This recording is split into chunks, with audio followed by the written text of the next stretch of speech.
rejoint Philippe Vigier. Bonjour. Bonjour. Alors, vous êtes député, vous siégez à la Commission des Finances. Vous êtes ce matin avec nous à plus d'un titre parce que vous allez vous exprimer tout à l'heure et on va commencer par cela. Compliqué la vie de député de la Commission des Finances en période de budget. Vous n'avez pas beaucoup dormi, je crois.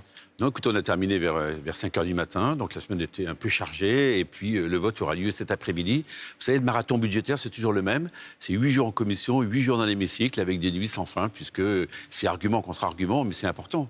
C'est le moment majeur où on définit la politique pour l'année qui vient. Alors, on va s'arrêter sur quelque chose de très concret, les automobilistes. Puisqu'on a vu dans ce budget une augmentation du malus pour les véhicules les plus polluants, on comprend, l'idée c'est de les sortir le plus possible du parc automobile français parce que ça pollue. Le problème, c'est qu'il y a ça, et il y a aussi le carburant qui ne cesse d'augmenter, les taxes qui ne vont pas baisser. Il y a cette pétition dont vous avez peut-être entendu parler qui vient de dépasser les 50 000 signatures. Est-ce que le carburant va baisser très concrètement ?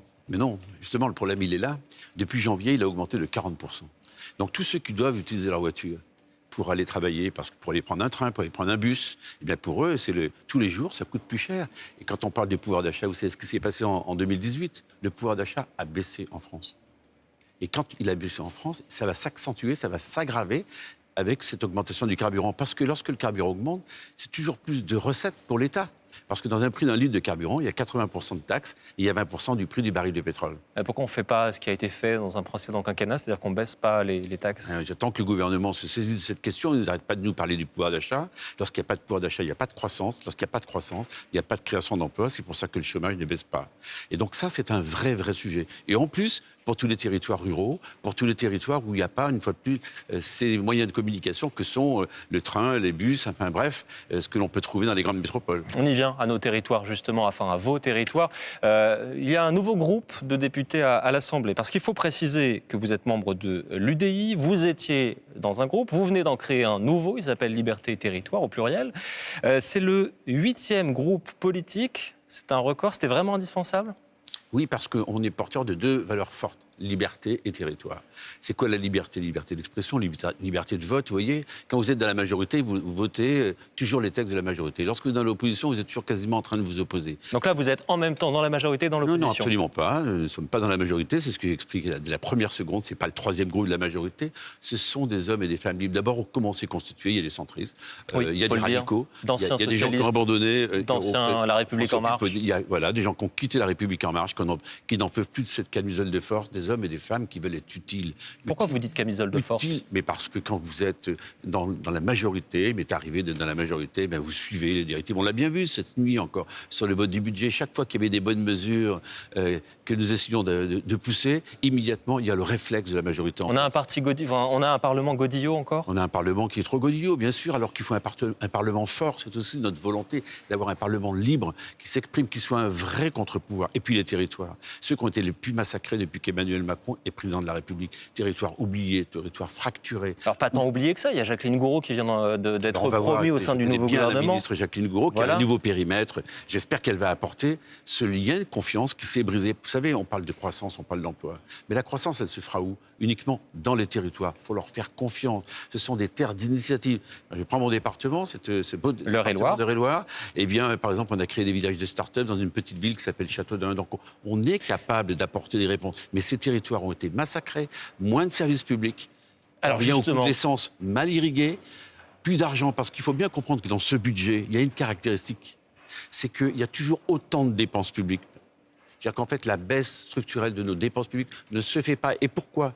Parce que cette société, cette France qui doit être transformée en profondeur, ce que nous dit Emmanuel Macron à longueur de journée, on ne le fait pas. Alors, est-ce qu'il faut la transformer en différenciant les territoires ? C'est dans la révision constitutionnelle. Il s'agit de modifier l'article 72 et de créer ce droit à la différenciation. Vous en pensez quoi ? En gros, pour les téléspectateurs, il suffit un département du littoral ne doit pas être traité de la même manière qu'un département de montagne. On ne peut pas apporter la même réponse partout, selon que vous êtes en Nouvelle-Calédonie, en Polynésie, en Guyane, en Corse ou en France, ou en France métropolitaine.